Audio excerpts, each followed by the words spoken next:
Olá, seja muito bem-vindo, muito bem-vinda. Estamos aqui começando mais um Fora de Sala, o seu programa semanal ou quase sempre semanal de teologia, cultura e sociedade. Estamos aqui mais uma vez reunidos recebendo ele, a lenda, aquele que é o craque em concertos de ar-condicionado, ele que informa os detalhes sobre os seus procedimentos e agenda nos mínimos detalhes, Pedro Vercelenda. Seja bem-vindo. Fala, Du, tudo bem? Queria dizer que hoje eu tô com outro nickname, tá? E hoje eu sou o Pedro Vercelindo, tá bom? Faz parte também, combina comigo. Mas é um privilégio estar com você de volta aí no nosso formato online hoje. Muito bom, pois é.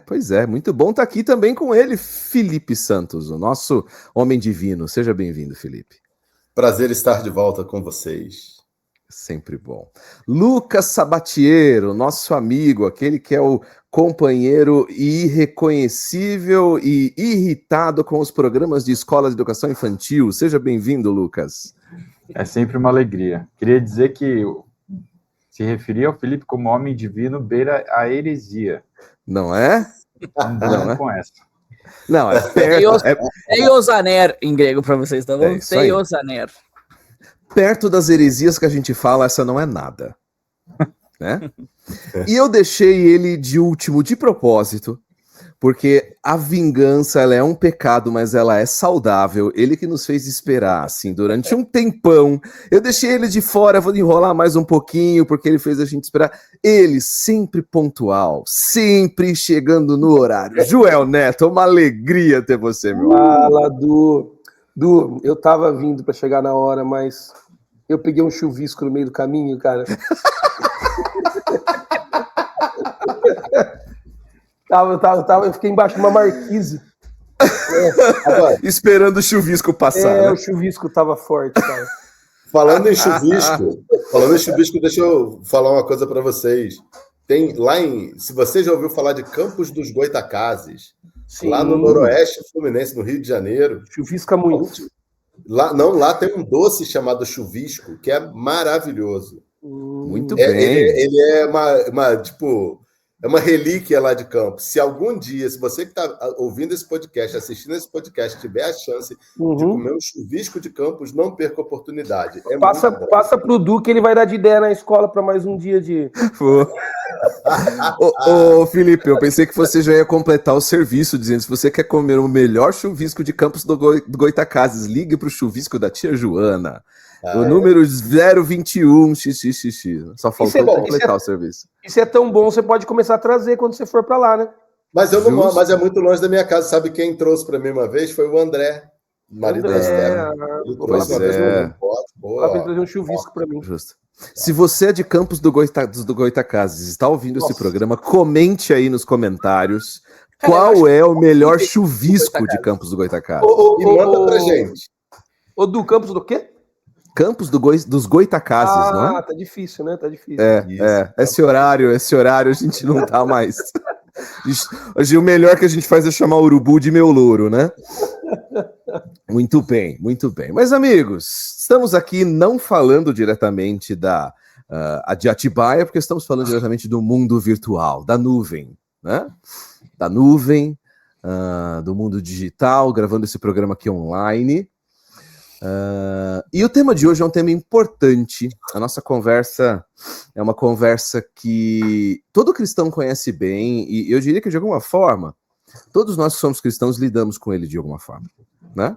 Que é a dificuldade da oração. A gente sabe que a oração é uma das disciplinas mais faladas na vida cristã, uma das disciplinas mais evidenciadas ao longo das escrituras, mas também uma das disciplinas mais negligenciadas por muitos de nós. A gente vive num mundo acelerado, num mundo distraído, num mundo barulhento, onde parar para conversar com Deus parece até uma questão, às vezes, improvável, né? Aí, por isso a nossa pergunta de hoje é: por que será que isso acontece? Por que será que é tão difícil para a gente se dedicar e desenvolver uma vida de oração? Será que a gente entende de fato o que é oração? Será que é possível a gente transformar a oração, ao invés de uma tarefa que nos carrega de culpa, uma tarefa pesada e uma tarefa que é um privilégio, um desfrute para a gente, hoje nós vamos conversar sobre esse assunto e perguntar o que a Bíblia realmente nos ensina sobre essa prática e como nós podemos recuperar a alegria de conversar com Deus. Meus queridos, uma das coisas mais curiosas que eu percebo na vida cristã é que muitas vezes a gente sabe, não sei se isso já aconteceu com vocês, mas uma das vezes a gente sabe que o que a gente mais precisa naquele momento é orar. E ainda assim, a gente continua evitando fazer isso. A gente sabe que precisa sentar o coração, precisa se colocar em oração, mas mesmo assim a gente fica evitando e fugindo da oração. Por que será, pessoal, que a Bíblia, a oração, é algo tão difícil para a gente? Algo que muitos de nós lutamos aí frequentemente. Joel. Du, eu acredito que, como disciplina espiritual, a oração ela acabou se tornando uma coisa muito pragmática, né? Na nossa religiosidade. Então nós vemos uma prática de oração que foi sendo ensinada ao longo do tempo, que é como se fosse uma barganha, né? Como se a oração fosse uma espécie de um pé de coelho gospel, de uma mandinga evangélica, alguma coisa que eu faço para receber algo em troca. Quando a oração, como disciplina espiritual, ela é um espaço de um relacionamento com Deus, né? Muito mais para entender como Deus tem nos formado nas circunstâncias da vida, formado a nossa espiritualidade, o caráter dele em nós, e conseguimos viver com aquela dimensão do que Deus tem feito em nós, do que esperar algo que nós gostaríamos que acontecesse em nós. Então, acho que, em linhas gerais, a oração, a gente já fala muito sobre isso, ela se tornou muito, muito uma coisa pragmática, uma troca, um lugar de busca de expectativas humanas, quando deveria ser um espaço sagrado de relacionamento com o Deus das nossas vidas, por meio do Senhor Jesus Cristo, onde nós aprendemos mais dele, por meio da oração, da leitura da palavra, e aprendemos a alinhar as nossas intenções às intenções dele, né? A querer o que ele quer, né? Por isso que o texto bíblico diz que nós não recebemos porque não sabemos pedir, né? Porque nós pedimos para gastar segundo os nossos prazeres. Então nós precisamos aprender a alinhar as nossas expectativas, ao querer de Deus sobre nós. Isso a oração faz, e é o que ela deveria estar fazendo em cada um de nós. Ô Felipe, de todos os enganos, de todos os equívocos sobre a oração, quais os que mais te chamam a atenção? Quais as visões mais equivocadas sobre o ato, o motivo e a prática da oração que você tem ouvido, que você considera aí como um problema e que atrapalha a gente no desenvolvimento dessa disciplina? Cara, eu sempre tive um pouco de problema com a ideia de orar conversar com Deus, né? Conversar no sentido de uma troca de um diálogo, assim, um diálogo com Deus. Você fala e Deus te responde.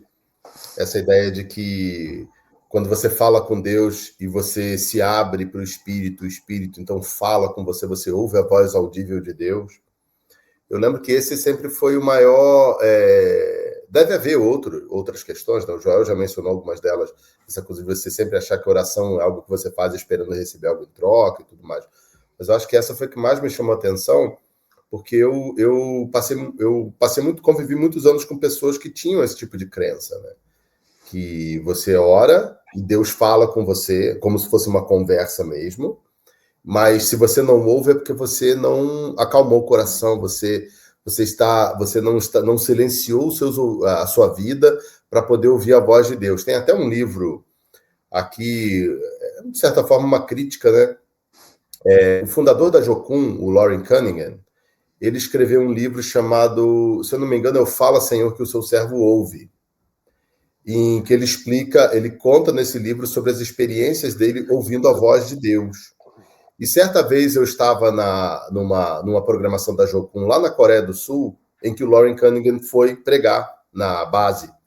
E a mensagem dele foi toda sobre essa. Eu tinha lido esse livro anos antes. A mensagem do Loren Cunningham toda sobre essa, sobre ensinando os obreiros da Jocum a ouvirem a voz audível de Deus. E ele foi contando um monte de exemplos da vida dele, coisas que aconteceram com ele. É aquela história, eu não tenho como confirmar se aquilo é verdade ou se aquilo é mentira. É o testemunho dele. Assim como quando outras pessoas falam sobre isso. Mas colocar isso como algo dogmático, né? Essa conversa, você está falando, e aí você silencia, você fica em silêncio e você ouve Deus falar audivelmente com você, me parece um pouco controversa, para dizer o mínimo. Pedro, você conhecia essa perspectiva? Sim, Du, eu acho que isso é talvez a compreensão mais comum dentro do nosso mundo evangélico, especialmente dentro de um evangelicalismo que ele é místico, né? Místico no sentido de que ele tem mais assemelhações com o paganismo antigo do que, de fato, com uma fé cristã evangélica, né? A ideia de que eu acesso o divino por meio de uma sequência de rituais que eu faço, inclusive, através da oração, né? Existem palavras certas que eu digo, existem rotinas específicas que eu cumpro, isso me dá um acesso a Deus específico, né? Isso normalmente cria um certo elitismo espiritual que projeta um mundo ideal para todo mundo que está sofrendo com a sua vida de oração sofrer mais ainda, né? Não é incomum você encontrar um grande pastor, um grande líder religioso convidando você para uma live de oração às 5 da manhã, sabe? Como a gente sabe que no Japão quase ninguém ora, o telefone de Deus está mais livre às 5 da manhã. Aberto. Né? Deus ouve melhor na madrugada, né? Isso era comum, eu cresci num ambiente desse, sabe, de fazer um relógio de oração. A gente vai cobrir uma pessoa de oração, então a gente vai colocar o horário lá, cada um. E eu sempre falava assim, cara, eu vou orar às 11. Não porque não é espiritual orar às 3 da manhã, porque eu não consigo mesmo, entendeu? Eu tô dormindo às 3 da manhã, eu não dou conta. Mas a gente criou uma mentalidade de que alguns sacrifícios na vida de oração vão dobrar o braço de Deus com mais intensidade em nossa direção. Isso é uma má compreensão de quem Deus é. Isso é uma má compreensão da oração em si, da teologia da própria oração na Escritura. Isso é uma má compreensão da providência de Deus, da bondade, do amor de Deus, como Deus age e intervém no mundo. Né? Então, sim, eu acho que a gente vive numa cultura onde a oração se tornou a nossa arma poderosa para fazer Deus responder e agir em nosso favor. Né? A Bíblia fala claramente da oração como uma arma poderosa, inclusive em Efésios 6, o último dos elementos é a oração. Né? Nós temos a espada do Espírito e a oração, são os dois únicos elementos de ataque em Efésios 6. Né? Mas ela não funciona como a gente normalmente pensa. Né? Uma expressão ritual, como se eu fosse profeta de Baal, estivesse gritando na orelha de Deus, e Deus vai me ouvir e fazer o que eu quero. Entendeu? Ô Lucas, você acha que é por isso que, de alguma forma, a prática da oração, quando nós falamos de oração, ela sempre vem associada com um sentimento de culpa? Porque se a oração, como o Pedro levou a gente, é um rito pelo qual eu pratico, pelo qual eu acesso a Deus, e eu convenço Deus, e se eu não estou fazendo isso, de certa forma, a culpa acaba sendo uma consequência de uma visão equivocada sobre a oração. Como que você vê essa situação? Às vezes a oração é vista como o acesso ao gênio da lâmpada, né? Então você esfrega a lâmpada para você poder fazer o seu próximo desejo para com Deus. E se não aconteceu aquilo que eu gostaria que tivesse acontecido, foi porque eu não esfreguei a lâmpada, não chamei o gênio, não exerci a minha fé. E esse seria, então, um problema, talvez, que levaria a essa culpa. De outro lado, né, talvez trazendo um contraponto aqui, ministérios que têm essa ênfase mais no sobrenatural, no acesso a Deus, parece que eles oram muito mais do que outros ambientes, como talvez de tradição mais reformada, né? Onde Deus não precisa ser convocado à situação, afinal ele já decretou tudo, né? Então você tem problema dos dois lados, né? A oração é um desafio tanto para aqueles que enxergam Deus como um gênio da lâmpada, quanto para aqueles outros que super enfatizam, né, exageradamente enfatizam os decretos soberanos de Deus, de tal forma que eles são levados a negligenciar a oração. No final das contas, me parece que, de um lado ou de outro, a oração vai ser, ou a prática da oração, ela vai ser tão saudável quanto for a visão que se tem sobre Deus. E se você enxerga Deus como aquele de quem você depende absolutamente, aquele que é por você, aquele que é ativo e operante na história, na minha história, então eu vou recorrer a ele todas as horas, né? Todos os momentos, eu vou buscá-lo em oração, né? Se eu entendo, no temor do Senhor, que eu sou completamente vulnerável diante desse Deus que é poderoso, mas que ele também é misericordioso e gracioso, então eu vou suplicar por essa graça e por essa misericórdia constantemente.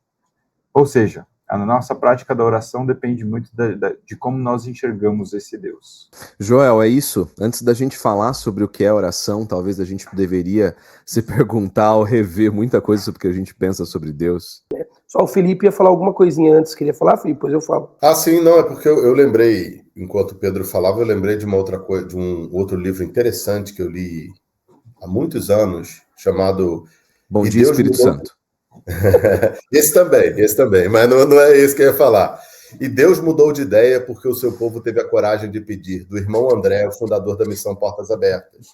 Achei que era O Poder do Homem que Ora. Esse eu não li. Esse Deus mudou de ideia. O Lucas acabou mencionando a forma como nós vemos Deus, também define a maneira como nós oramos, né? No conceito do irmão André, na ideia, no entendimento do irmão André, a nossa oração ela tem o poder mesmo de mudar o coração de Deus, de convencer Deus a fazer outra coisa.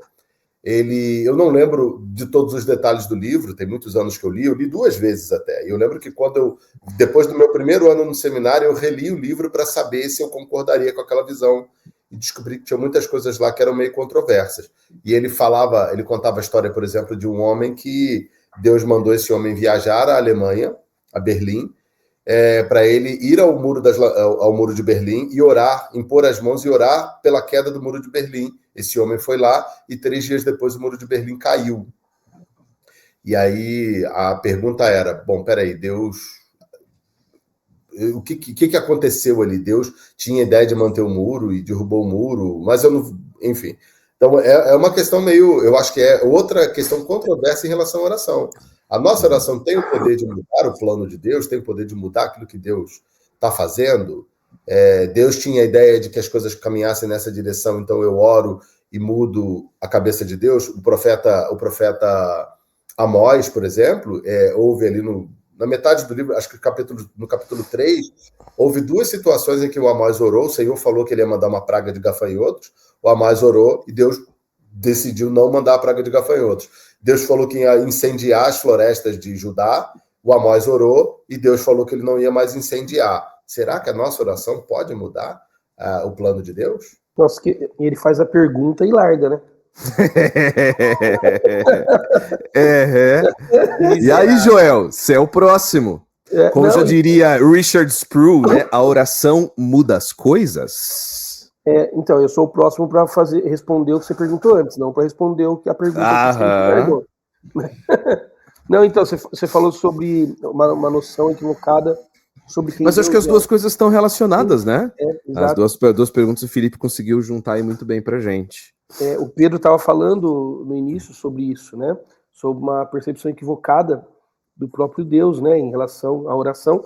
E eu acho que é uma perspectiva equivocada em relação à soberania desse Deus, né? Desse Deus que está sobre todas as coisas, que é Senhor do tempo, que é o Senhor de toda a realidade, né?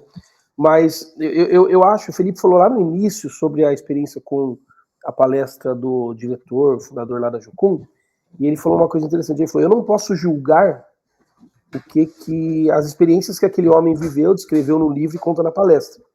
E de fato, é difícil para nós, quando alguém diz para nós que viveu alguma experiência com Deus, né? Se aquela pessoa não está dogmatizando, não está impondo, é uma coisa dela, com Deus, é difícil a gente julgar tal coisa, né? Mas a gente pode julgar, me parece, esses processos que são impostos, como o Felipe falou. Isso daí não pode ser dogmatizado. Aquela experiência que ele escreveu no livro, porque isso acontece no mundo da igreja.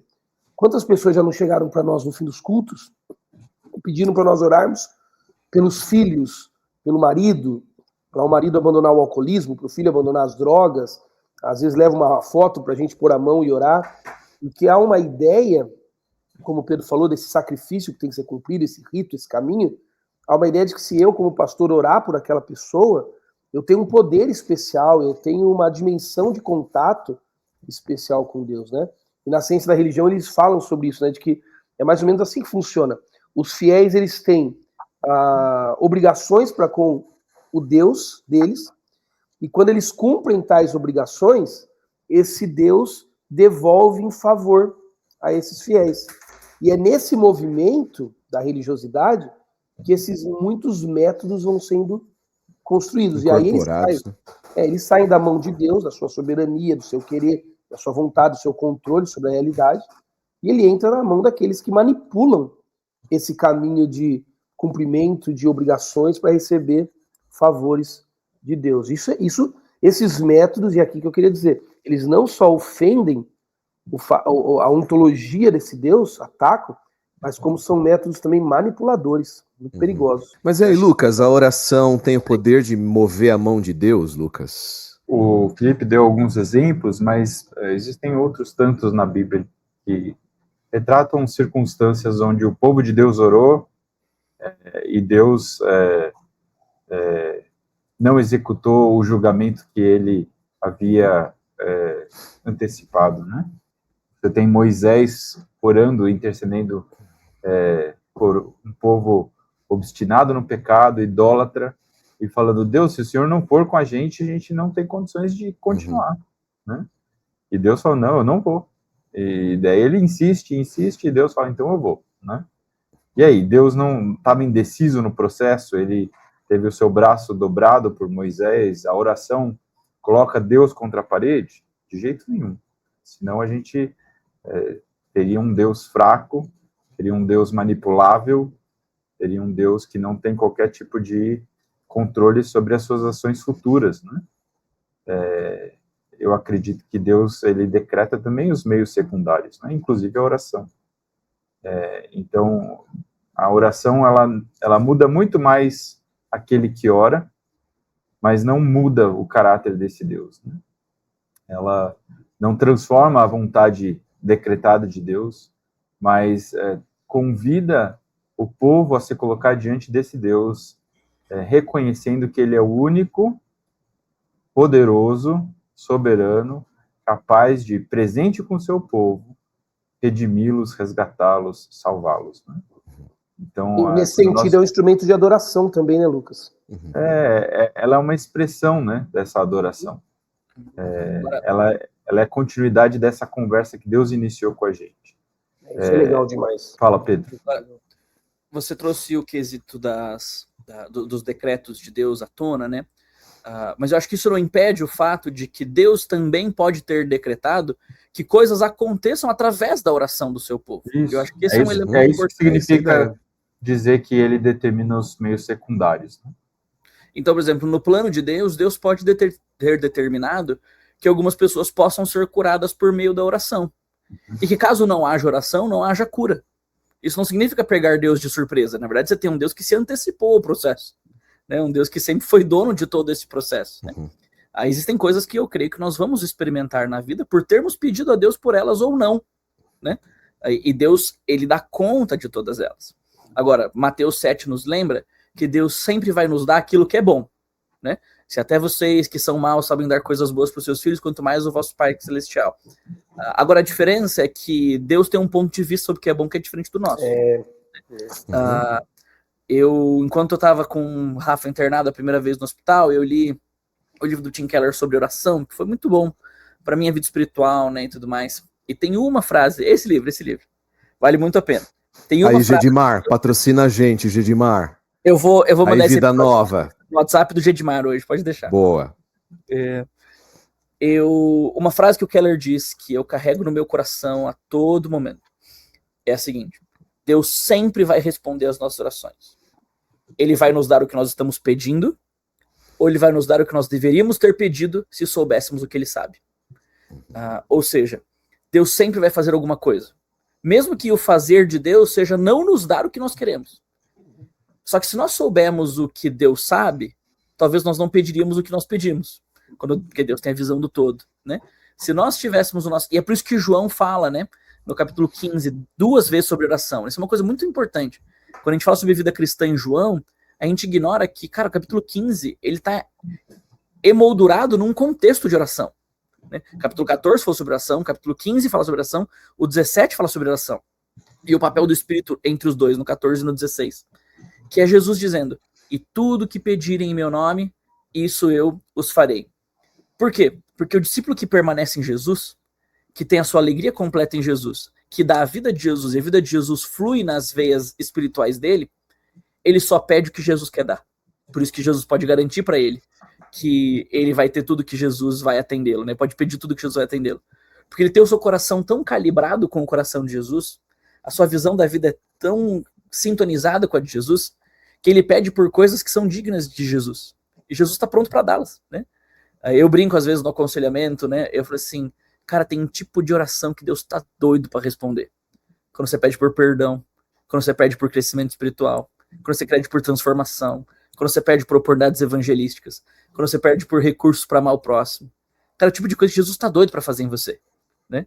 E na providência dele, nos decretos secundários, como Lucas colou os meios secundários, cara, ele já falou, se você me pedir, eu vou fazer isso acontecer. Me parece que a oração, então, ela envolve um processo de alinhar a nossa vontade a de Deus, né? Por isso que eu acho que quando a gente ora em nome de Jesus, a gente está dizendo algo significativo, né? A gente está dizendo na vontade de Jesus, na vontade daquele que me representa, né? Você pedir uma Ferrari em nome de Jesus, né? Será que Jesus pediria isso por mim? Mas quando você pede perdão, pois não. Desculpa, deixa eu só voltar nisso que você falou, isso é tão importante, porque você está trazendo em jogo o papel sacerdotal de Jesus no processo da nossa oração. E quando o Joel estava falando sobre o pastor intercessor que ora com mais poder, a gente tem que lembrar que quando eu tenho um intercessor que ora por mim para salvar a minha vida e resolver meus problemas, eu estou esvaziando Jesus do seu ofício de sacerdote. Então, se eu preciso do pastor poderoso para orar por mim, da irmã poderosa para orar por mim, que só por meio deles Deus vai atender a minha oração, eu tenho um problema cristológico na mão. Jesus deixa de ser o meu sumo sacerdote. Jesus deixa de ser aquele que é a minha âncora, que pega o barquinho da minha vida e liga ela no alto dos céus. Né? O autor de Hebreus diz, né? Jesus deixa de ser aquele que adentrou o Santo dos Santos, está cara a cara com Deus, sabe o que eu preciso e está pedindo para o Pai. Né? Então, quando eu preciso de um homem poderoso, de uma mulher poderosa para orar por mim, porque só Deus só ouve ele, porque ele tem um telefone vermelho que cai direto na linha direta de Deus, eu tenho um problema cristológico sério. Né? Eu tenho um Jesus que não é suficiente para me levar diante de Deus, e o seu Espírito não é o meu intercessor que traduz as minhas palavras, as intenções do Pai. O meu ponto também tem a ver com o contraste das vontades, né? Então, o texto de Tiago, capítulo 4, que o Joel mencionou, fala sobre aquela oração que é focada nos próprios prazeres, né? Então, muitas vezes as nossas orações são expressões da nossa idolatria.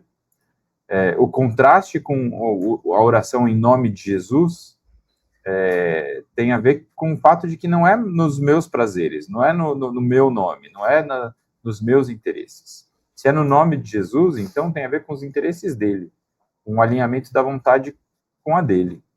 E aí, então, a gente pode pedir o que for no nome dele, nele, né, vivendo nele, com a nossa vontade firmada na dele, aí a gente pode pedir o que for e a gente vai ser respondido por esse Deus. Então, o nome de Jesus no final da oração, ele leva essa comunicação, inclusive para aqueles que estão presentes e até para nós mesmos, lembrando de, peraí, não são os meus interesses, é no nome dele. Né? Ô Pedro, mas quando as escrituras então falam para a gente sobre a oração e sobre essa prática que a gente tem falado de uma espécie de transformação espiritual, né? A oração faz parte de um processo de transformação, de submeter a nossa vontade à vontade de Jesus, de considerar Jesus como o nosso provedor, como a nossa esperança, como aquele que nos abarca nos momentos de dificuldade e que nos dá a graça diária que nós precisamos. Quando nós olhamos para as Escrituras e para as diversas vezes que as Escrituras mencionam ou retratam esse aspecto da oração, quais seriam os elementos essenciais que você encontra descrevendo realmente essa natureza da oração? Nós temos exemplos clássicos na Bíblia, como, por exemplo, a questão da oração do justo em Tiago. Como é que isso se encaixa, Pedro, com tudo que a gente tem discutido aqui? Eu acho que quando a gente olha para as Escrituras, nós temos instruções diretas sobre como orar, e nós temos exemplos de orações que o povo de Deus orou. E a coisa mais bela para mim das orações da Bíblia é que elas são orações na boca do povo de Deus, sopradas no coração deles pelo Espírito de Deus, porque elas são orações inspiradas, né? Então, quando eu olho, por exemplo, para os Salmos e eu vejo Davi bravo, chorando, botando Deus na parede, eu tenho as palavras da boca do povo de Deus que foram sopradas pelo Espírito de Deus, né? E isso mostra a realidade da humanidade, da sinceridade e do poder da oração, quando eu vejo como essas pessoas oraram, com honestidade, integridade, sinceridade, com o coração rasgado e aberto diante de Deus, né? Então, olhar para as orações da Bíblia me mostra gente que Deus falou assim, é importante que o que essa pessoa está dizendo seja conhecido do meu povo lá na frente. Por isso foi preservado na Escritura. Então, orações no livro de Esdras, orações no livro de Neemias, as orações que Jeremias faz, né? As orações que Amós faz, as orações que os poetas dos Salmos fizeram, foram orações que Deus ouviu, algumas delas Deus respondeu exatamente o que aquelas orações pediam, algumas Deus respondeu o contrário ao que elas pediam, mas na sua soberania Deus falou, eu quero que o meu povo conheça essa oração ao longo dos séculos. Eu quero que o meu povo veja essas palavras, que meu povo faça uso delas, que meu povo aprenda a orar com as palavras que eu quero ouvir, porque elas são orações inspiradas, né? Por isso que elas estão na Escritura. E então, acho que esse é o primeiro elemento. Quando eu olho para a Escritura, eu vejo os tipos de palavras que eu posso usar para falar com Deus. E ele tem várias orações que eu posso usar para falar com Deus. E a segunda coisa é que a Bíblia tem instruções diretas sobre como orar. A Bíblia fala sobre uma oração incessante. A Bíblia fala sobre uma oração intercessória pelos outros. A Bíblia fala sobre uma demonstração de gratidão, né? Filipenses 4 fala sobre isso. A Bíblia fala sobre uma oração de súplica, né? Que derrama diante de Deus meu coração, minhas angústias e minhas necessidades. E talvez o maior exemplo de todos seja a oração que o Senhor Jesus ensinou aos seus discípulos a orar, né? Que é uma oração que reconhece a grandeza de Deus, a nossa necessidade de perdão, está firmada no fato de que Deus é soberano para dar o que eu preciso para o meu dia a dia, por isso eu peço pelo pão, num Deus que é poderoso para me livrar, inclusive das tentações do maligno, e eu peço pela ação de Deus em relação a mim, que se desendobra numa oração comunitária, que é o nosso pão, o nosso pecado, a nossa tentação, o nosso Deus, o nosso Pai, né? Que é uma oração para o povo de Deus orar conjuntamente, inclusive.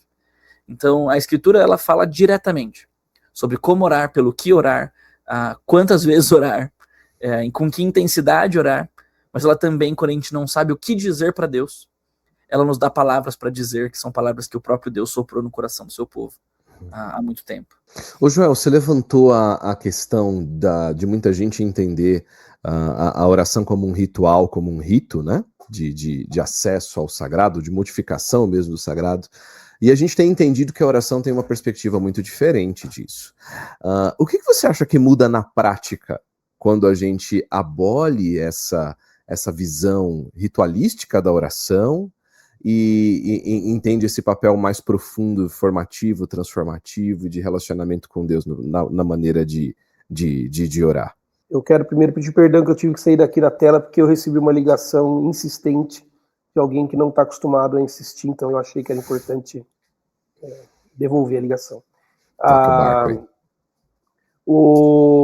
Então, eu acho que ela se torna uma oração mais evangélica. Eu estava pensando em tudo que vocês estão falando, né? Se eu parto do pressuposto de que se Deus tem uma vontade decretada e que mesmo os meios secundários, como o Lucas falou e o Pedro corroborou, estão sob a providência e o conhecimento desse Deus, então eu sei que todas as coisas que ele faz cooperam para o meu bem, mesmo que eu não compreenda naquele momento esse bem. Quando eu ganho essa perspectiva, acho que a sua pergunta é oportuna, porque realmente eu preciso me perguntar, então, tá, eu vou orar por quê? Eu vou acordar pela manhã, eu vou dobrar os meus joelhos, eu vou na comunidade da fé me reunir em oração com as pessoas, pelo quê? Para quê? Né? E eu acho que é porque nós precisamos responder por meio da oração evangelicamente. E aí eu até estava pensando sobre isso. Eu acho que quando nós oramos, nós fazemos alguns movimentos. O primeiro deles que eu pensei foi nós reconhecemos o lugar de autoridade de Deus em nossas vidas.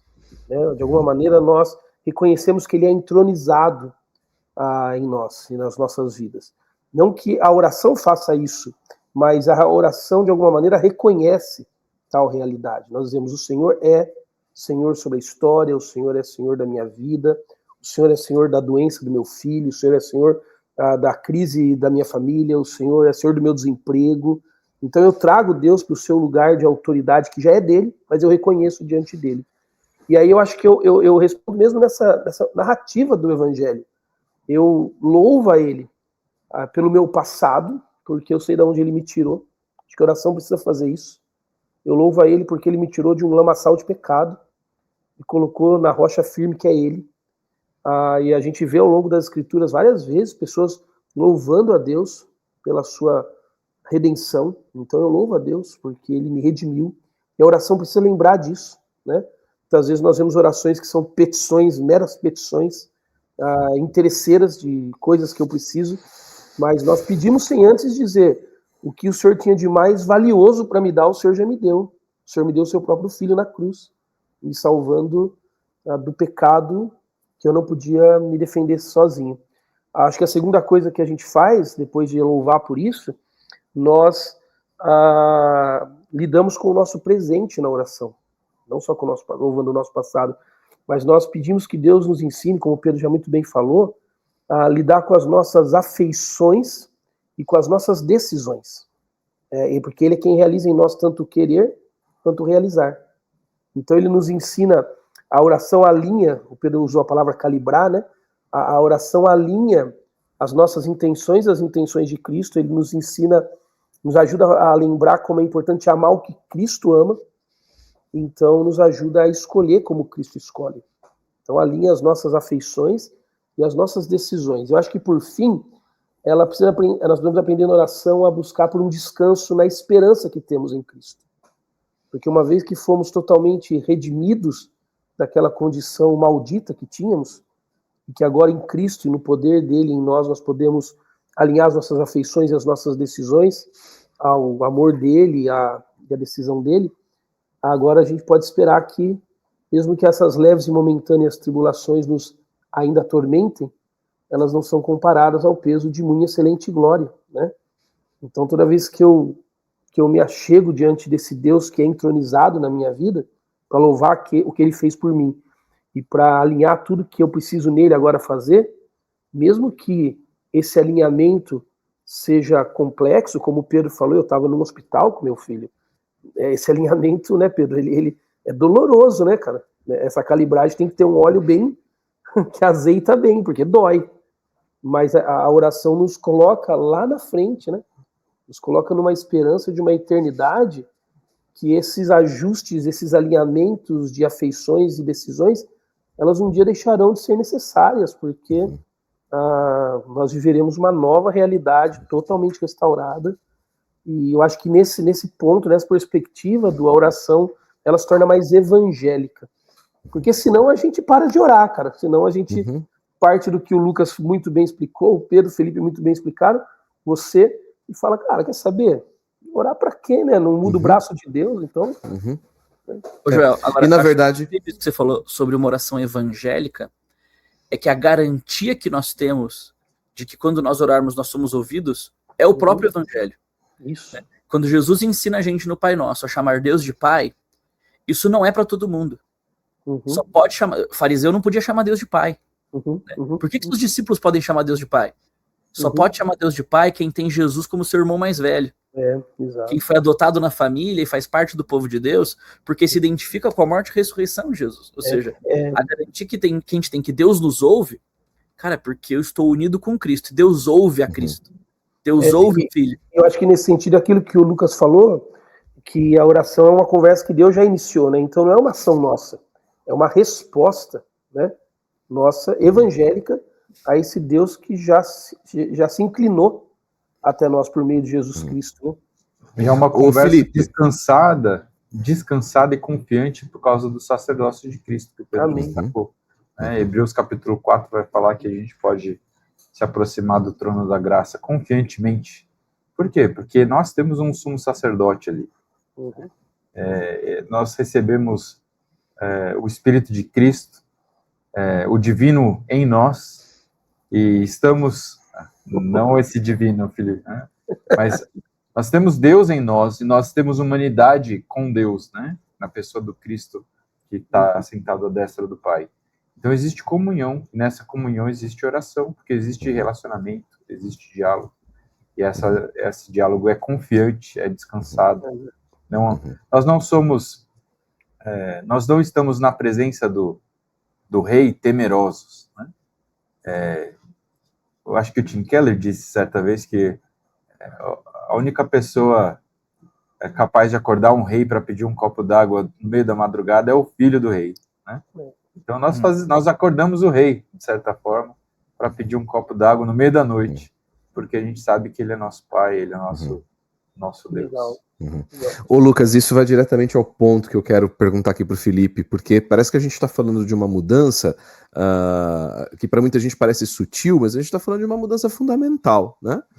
Se por um lado a gente tem Deus soberano, criador, esse rei, né, separado, totalmente diferente de nós, por outro lado, como o Pedro lembrou, a gente tem nas escrituras também Deus nos orientando a pedir por coisas básicas da vida, a pedir por pão, como na oração do Pai Nosso, a orar pelos doentes e pelos enfermos lá em Tiago, e a buscar esse Deus soberano no meio das nossas vicissitudes da vida. Olha que palavra, vicissitudes da vida. Uau, Ô Felipe, como é que essas coisas caminham juntas? Como é que eu posso, ao mesmo tempo, considerar que Deus é soberano, Senhor e Rei de todas as coisas, e buscá-lo nas coisas mais elementares da minha vida? Bom, segundo o Pedro nos explicou já anteriormente, nós podemos buscar as coisas básicas, pedir as coisas mais básicas da vida a um Deus que é soberano e governa todo o universo, porque nós somos filhos, nós somos aqueles que têm, os únicos que têm o direito de acordar o rei às 3 horas da manhã para pedir um copo d'água, né? Então, essa ideia de filiação, de sermos filhos, de sermos dependentes de um pai que se compromete em cuidar de nós, mas esse pai ele é poderoso para cuidar de todas as coisas ao mesmo tempo, isso é uma imagem interessante, né?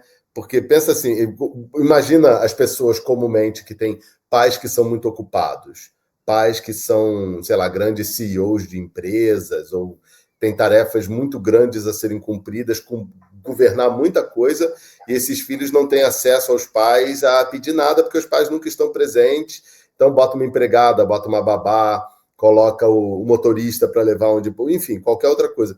Agora, o nosso Deus, por ele ser totalmente soberano, ao mesmo tempo ser pai, e ao mesmo tempo ser perfeito, isso possibilita ele de nos atender nas coisas mais básicas da vida, como o copo d'água de madrugada, como o pão nosso de cada dia, como coisas simples. Eu lembro de uma história tão engraçada. Um dos missionários da MEVA, Missão Evangélica da Amazônia, ele estava lá no meio da floresta, lá no norte do Brasil, trabalhando na construção de uma pista de pouso.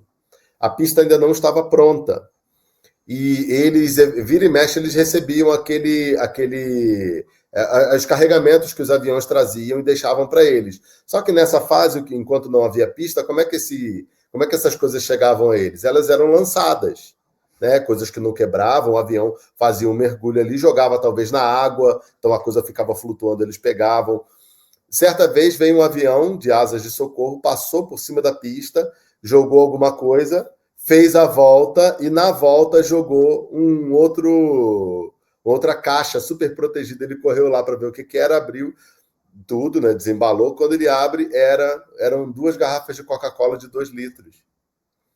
E isso mexeu muito com ele, porque ele estava há muito tempo na mata e ele estava sentindo muita falta de tomar Coca-Cola. E ele pediu, e ele falou: poxa, senhor, eu queria tanto tomar uma Coca-Cola, arruma de um jeito. E alguém lá na base, lá em Boa Vista, lembrou de colocar 4 litros de Coca-Cola numa caixa para jogar para o missionário no meio da mata. Ou seja, o Deus que ele sabia que aquele avião faria aquela visita, ele sabia que aquele missionário estaria lá, ele sabia de todas as coisas, ele estava cuidando desse universo inteiro. E ele se preocupou em lembrar o pessoal de botar 4 litros de Coca-Cola para jogar para o missionário. Então, isso é esse paradoxo de você ter um pai super ocupado que toma conta de tudo e governa todas as coisas no universo, mas, ao mesmo tempo, tira o tempo para dar para você as coisas mais básicas da vida. Mas, como o Pedro mesmo falou, nós podemos orar porque ele é nosso pai. Nós podemos pedir porque o nosso irmão mais velho, nós fazemos parte da família, temos o nosso irmão mais velho, que vai lá reforçar diante dele o nosso pedido, né? E como o Lucas falou, lembrou do Tim Keller, né? Os filhos do rei que podem acordar o rei às 3 horas da manhã para pedir um copo d'água. De tudo que a gente tem falado, então, Joel, pode continuar. Não, eu só fiquei imaginando a hora que o missionário abriu essa Coca-Cola, cara. Quente. Deve ter explodido tudo, né, cara? Mas a ilustração é muito boa, deu pra gente entender. Ô, Lucas, se a gente estivesse, então, caminhando aqui já para o nosso final, eu tenho uma pergunta para você e eu quero fazer uma última pergunta para o Pedro, que talvez vai nos ajudar nisso também. Se a gente tivesse que fazer uma definição, então, do que é oração, como a gente poderia definir? A oração, ela é um expressar do coração dependente de Deus pro próprio Deus, né? Ou talvez a gente poderia usar a definição do Catecismo Nova Cidade, que fala que a oração é o derramar do coração a Deus em louvor, petição, confissão de pecado e gratidão. E essa definição, então, ela descreve esses 4 movimentos desse derramar do coração, dessa expressão dependente daquele que reconhece quem Deus é e quem essa pessoa é diante desse Deus, fazendo isso de maneira a adorá-lo, de maneira a suplicar para ele as provisões da vida, as necessidades dessa existência, confessando os seus pecados, as suas inadequações, as suas rebeliões e afrontas diante desse Deus, ou seja, pedindo perdão, né? E por último, expressando gratidão por tudo aquilo que Deus tem feito, pelo perdão oferecido, principalmente pelo Salvador, que possibilita, inclusive, essa chocante realidade que é a oração. Né? Se você parar para pensar, orar deveria ser sempre chocante para a gente. Você poder falar com Deus, isso não deveria ser algo que nos deveria levar a um maravilhamento constante, né? Mas ao invés de nos maravilhar com essa realidade, a gente simplesmente negligencia isso, coloca de lado.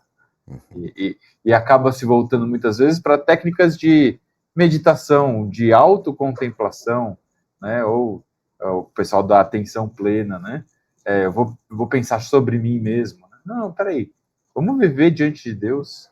A oração não precisa ser só aquele momento intencional e intensivo de expressão desse coração, mas ela pode ser uma oração sem cessar, onde o louvor, a súplica, a confissão e a gratidão fazem parte constante do nosso dia a dia, do nosso pensar. O nosso pensar pode ser um pensar orado, né? Sempre consciente da presença de Deus. Muito bom. Eu lembrei do livro de Eugene Peterson, né, quando ele fala da oração, que a oração nunca é algo banal. A gente precisa se lembrar que toda vez que a gente ora, a gente entra na presença do sagrado. A gente entra, como você lembrou de Hebreus, audaciosamente na presença do Criador de todas as coisas. Ô Pedro, e quando a gente fala de oração, a nossa cultura individualista sempre vem à nossa memória, nem à nossa mente, de maneira quase que automática. A oração individual, a oração silenciosa, a oração meu tempo meu com Deus, e que de fato não está errado. Mas na história da igreja, desde muito cedo, a história do povo de Deus, ele percebeu que a oração, ela não era apenas um momento íntimo e pessoal, mas ela era, de alguma forma, esse clamor, esse acesso que o Lucas está lembrando a gente, do povo de Deus em conjunto também.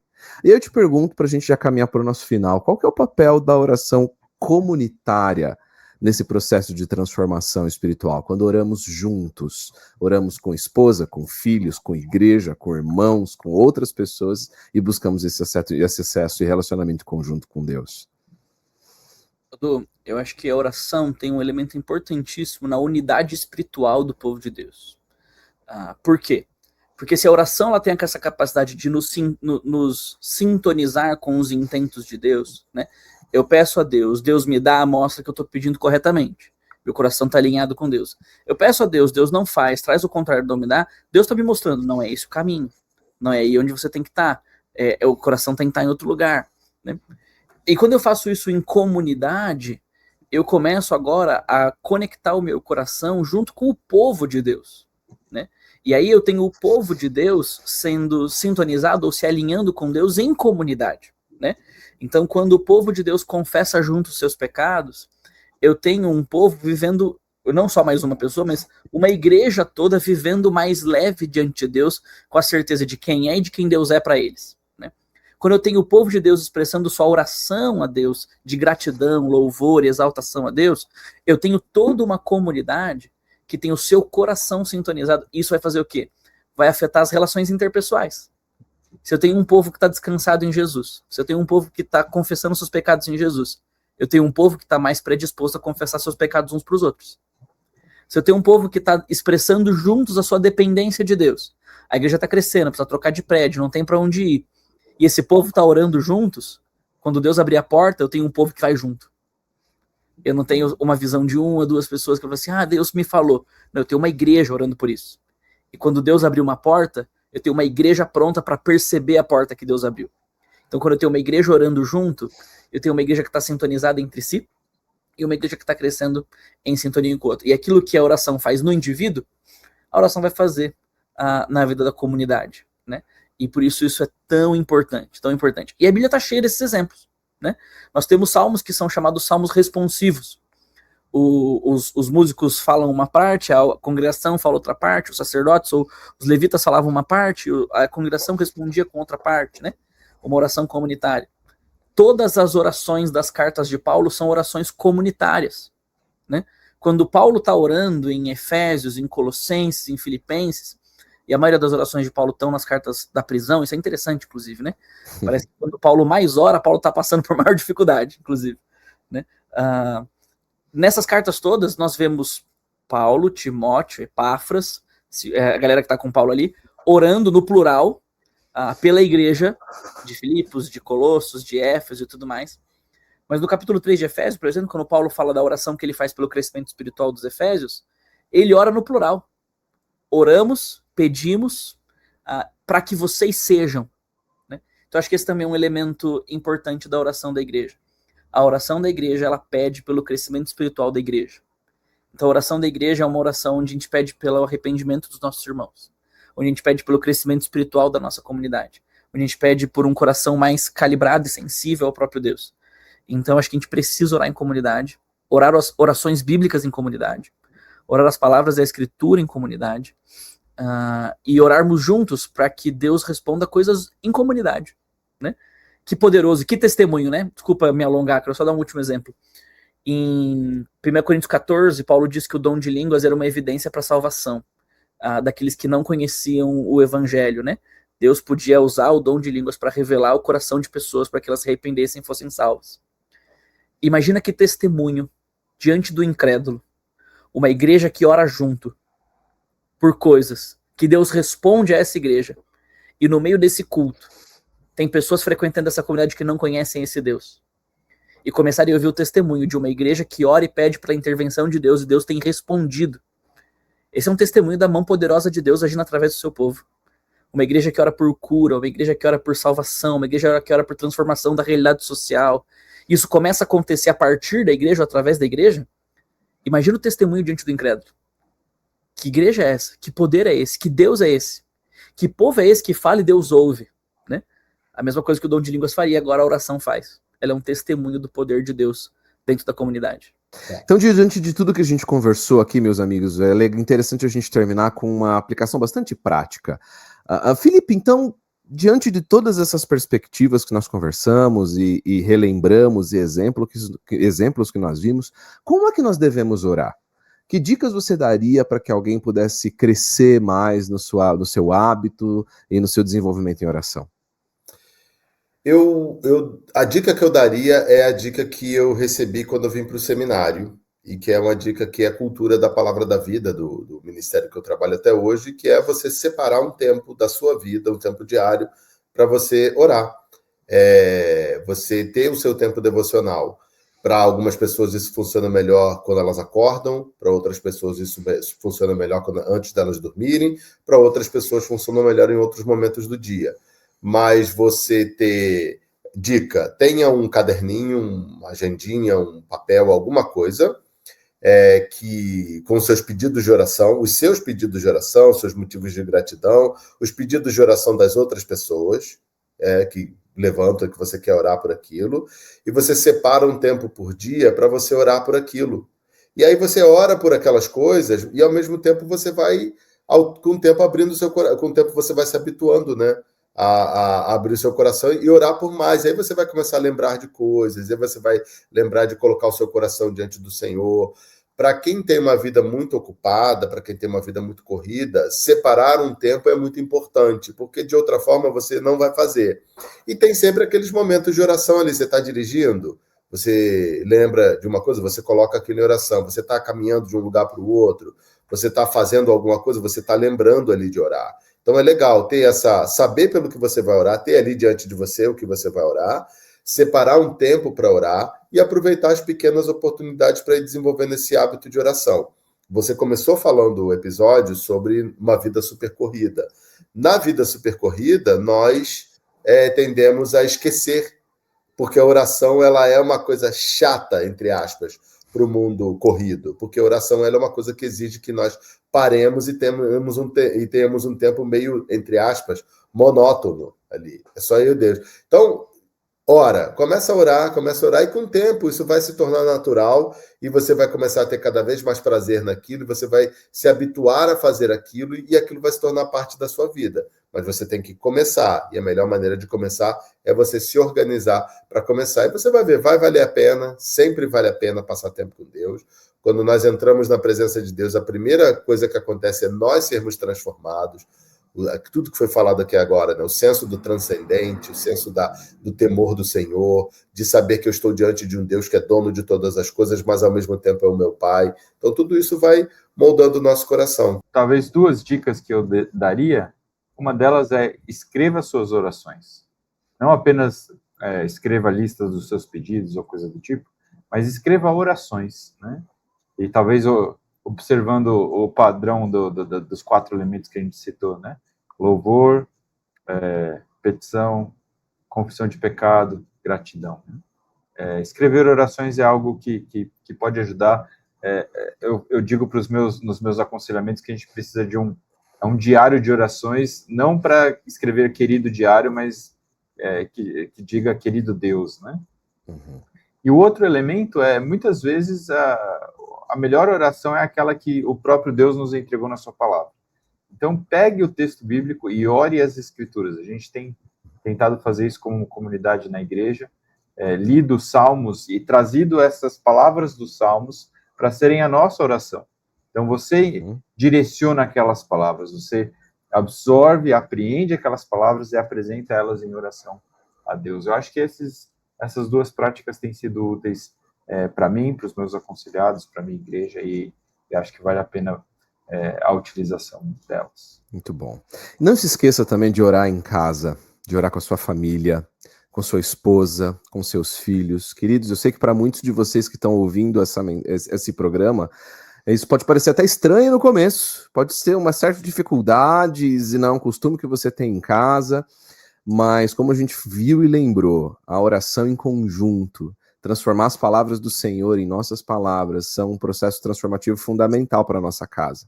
Abra a Escritura com sua família, abra os salmos com sua família, escolha um salmo, orem as palavras do salmista, coloquem na realidade de vocês aquilo que o salmista está pedindo, porque, como você viu aqui durante essa nossa conversa, a oração não é sobre convencer Deus a agir, é sobre alinhar o nosso coração com Ele. A oração é também para a gente um lembrete diário de que nós não somos autossuficientes, nós somos dependentes, mas é justamente nessa nossa dependência que nós encontramos descanso. Às vezes orar é difícil, mas comece com o simples. Às vezes as palavras não vêm e talvez são essas orações que são aquelas que estão mudando o nosso coração profundamente. É uma coisa que eu acrescentaria, eu diria as mesmas coisas que eles já falaram, dessa prática intencional que o Felipe falou, ter um tempo, um horário, algumas disciplinas para você, que causem memórias, né, em você para a oração. Orar as escrituras também, como o Lucas falou, a gente tem feito na igreja. Mas eu também diria que a gente deveria aprender a viver em espírito de constante oração. Essa ideia da oração sem cessar. Então, quando nós estamos dialogando com pessoas, fazendo coisas, nós precisaríamos aprender a fazer em espírito de oração. Nós que estamos sempre em aconselhamento, conversas pastorais, quando eu estou ouvindo alguém na mesa de um café, de um restaurante, ou numa mesa de escritório, eu tento me manter em espírito de oração, para que as minhas respostas sejam as respostas de Cristo, para que o que eu estou ouvindo e como eu vou reagir ao que eu estou ouvindo esteja alinhado a como Deus está ouvindo aquilo e como Ele reage àquilo que Ele ouve, né? Então, eu sei que eu tenho que tomar decisões, então antes de você dizer palavras decisivas, a hora, esteja ali fazendo aquilo em espírito de oração para que as palavras de Cristo sejam as suas palavras naquele momento, as suas sejam a de Cristo, né? Acho que essa dica também funcionaria. Você pode terminar então orando por nós, Joel? Por favor, para a gente Posso poder, sim. já que estamos falando de oração, vamos terminar esse episódio orando. Posso sim. Deus eterno, nós te louvamos pela vida do seu Filho Jesus Cristo, que se tornou acesso de caminho, o novo e vivo caminho aberto até o Senhor, para que nós, por meio do seu sacrifício, o sacrifício de Cristo, por meio dos méritos de Cristo, pudéssemos trilhar esse caminho a um relacionamento íntimo, a um acesso livre com o Senhor. Muito obrigado. Obrigado por estarmos neste lugar hoje, por meio do sacrifício e do mérito de Jesus Cristo. Que nós não nos esqueçamos de que pertencemos a este lugar, que estamos nesses átrios, e que nele nós podemos, com liberdade, como foi falado aqui, rasgar os nossos corações diante do Senhor. Falar das nossas inquietações, falar das coisas mais sensíveis que habitam os nossos corações. Certos de que o Senhor nos ouve, certo de que o Senhor nos atende, e certo de que o Senhor age em nossa direção segundo a sua boa vontade e a sua perfeita medida. Nos ensina, por meio desse espaço sagrado da oração, a sermos sempre gratos a tudo que o Senhor já fez por nós, por meio do seu sacrifício. Ensina-nos a viver todos os dias, alinhando, calibrando, como Pedro disse, as nossas intenções, as nossas afeições, e então as nossas decisões ao seu querer e ao seu realizar, Jesus. E nos ensina a viver com esperança nesse lugar, com a esperança de que o Senhor está restaurando todas as coisas, e que um dia esta relação que hoje já temos íntima por meio de Jesus, um dia será vivida sem a presença do pecado. Isso é motivo de esperança para cada um de nós. Pedimos que cada pessoa que está ou vai ouvir em algum lugar, em algum tempo, esse episódio, está sofrendo, tem lidado com questões, que a oração possa ser um instrumento, uma disciplina espiritual saudável na vida dessas pessoas.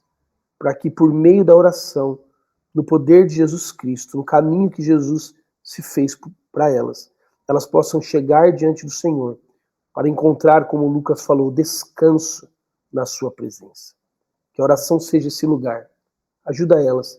E que essas palavras, poucas palavras que dissemos aqui, elas possam de alguma maneira servir como esclarecimento como ajuda para essas. Obrigado por estarmos juntos aqui e nos abençoa. É no teu nome, Jesus Cristo, e baseado nos teus méritos que oramos. Amém. Amém. Valeu, a gente se vê por aí.